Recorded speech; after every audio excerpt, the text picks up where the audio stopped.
Now let's talk about retinal artery occlusions.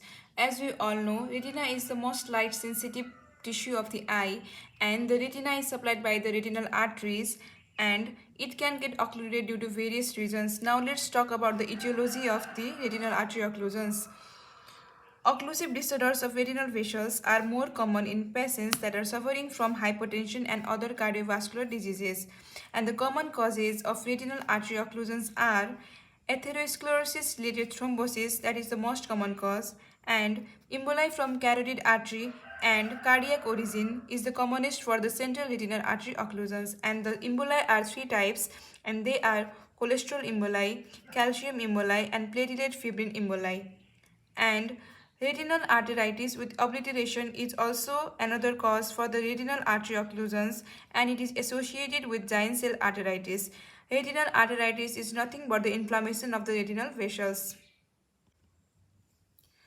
Raised intraocular pressure, angiospasm, thrombophilic disorders, that is inherited defects of anticoagulants, and other rare causes are retinal migraine, sickling hemoglobinopathies, hypercoagulation disorders such as oral contraceptives, polycythemia, and antiphospholipid syndromes. Clinically, retinal artery occlusions may present as central retinal artery occlusions, that is 60%, branched retinal artery occlusion, that is 35%, and cilio-retinal artery occlusions, that is 5%. And it is more common in males than females, and it is mostly unilateral and maybe bilateral rarely. Now talking about the central retinal artery occlusions, it occurs due to the obstruction at the level of lamina cribrosa, and the clinical features are the symptoms are patient complaints of sudden painless loss of vision occurring over seconds. The patient may give history of transient visual loss in the past, that is amaurosis fugax. Now talking about the signs, the visual acuity is markedly reduced. Direct pupillary reflex is absent, but relative afferent pupillary defect is positive.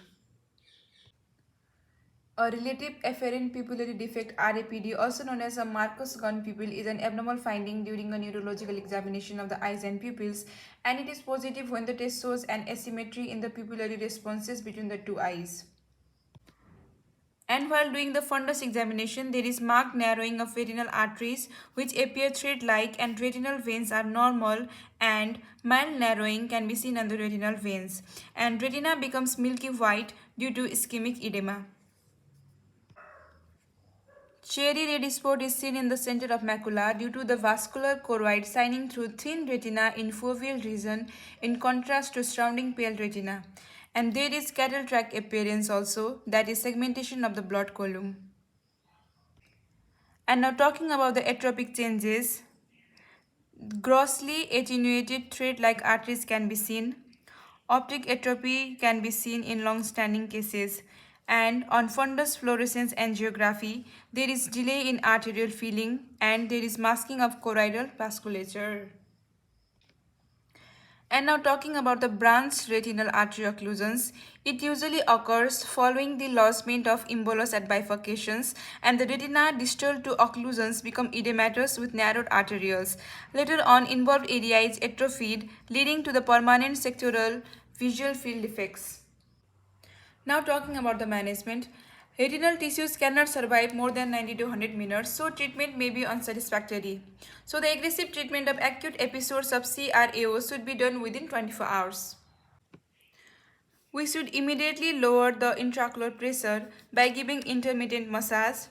Intravenous mannitol should be given, and the paracentesis of anterior chamber should be done for the lowering of the intraocular pressure, and intravenous acetazolamide of 500 mg should be given immediately.